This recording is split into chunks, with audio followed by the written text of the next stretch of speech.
ইসলামে তার অনেক বন্ধু মুসলিম বন্ধুরা বলে যে সুদ নেওয়া হারাম। তিনি জানতেন না যে কেন হারাম, কিন্তু এখন ধারণা হলো যে দুনিয়ার যে পরিস্থিতি, অর্থনৈতিক প্রেক্ষাপট, তিনি জানতে চান যে কেন তা হারাম। আর কোরআন মজিদে কমপক্ষে 8 জায়গায় লেখা আছে সুদের ব্যাপারে। এই সুদ শব্দটা আরবিতে রিবা, সূরা নিসাতে, সূরা ইমরানে, আর বলা হয়েছে সূরা বাকারা সূরা নম্বর 2 আয়াত নম্বর 272 ও 279-তে যে তোমরা সুদ থেকে দূরে থাকো। আর যারা সুদ থেকে দূরে থাকবে না, আল্লাহ ও আল্লাহর রাসূল তাদের সাথে যুদ্ধ ঘোষণা করবেন। সুদ এত নিকৃষ্ট বিষয়, কবিরা গুনাহ। আর গুনাহে কবিরা ইমাম আজাবি এটাকে 11 নম্বরে রেখেছেন। 72টি কবিরা গুনার মধ্যে 11 নম্বরে। ভাই সাহেব প্রশ্ন করলেন যে কেন নিকৃষ্ট? কেননা সুদে ধনী ব্যক্তি আরো ধনী হয়, গরিব আরো গরিব হয়। ধনী ব্যক্তি আরো ধনী হয়, গরিব ব্যক্তি আরো গরিব হয়।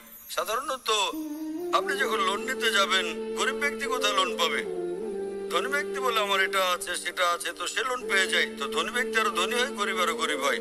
এই জন্য কোরআনের সূরা আল হাসর সূরা নম্বর 59 আয়াত নম্বর 7 আল্লাহ তাআলা বলেন যে যাকাত দাও যাতে তোমাদের মধ্যে যারা ধনবান শুধু তাদের মধ্যে ধনবান আবর্তন না করে। আর সুদে কি হয়? এই ইসলামী দর্শন আমরা বলি লাভ ক্ষতির অংশীদারিত্ব। লাভ ও ক্ষতির বন্টন করা হয়। লাভ ক্ষতির বন্টনে গোটা অর্থনীতির উন্নয়ন হয়। আর সুদ, আপনি ব্যাংক থেকে সুদ নেন, লাভ লোকসান যাই হোক না কেন 8%, 10 টাকা, 12% আপনার দিতেই হবে, ক্ষতি বা লাভ হোক। কিন্তু যদি আপনি দেখেন শেয়ারিং এর দায়ভার, যদি ক্ষতি হয় তো আপনি ক্ষতির অংশীদার হবেন, লাভ হলে লাভের অংশীদার হবেন।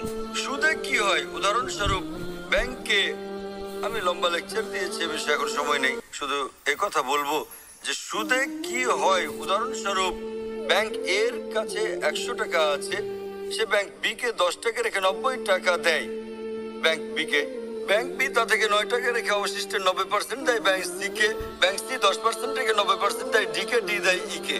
তো মানুষ বলে মার্কেটে হাজার হাজার টাকা, আসলে কত? 100 টাকা। তো আজ বর্তমান গবেষণা বলে মার্কেটে গড়াচ্ছে $6 ট্রিলিয়ন। আসলে তো কিছুই না, খুবই কম, গড়াচ্ছে $6 ট্রিলিয়ন।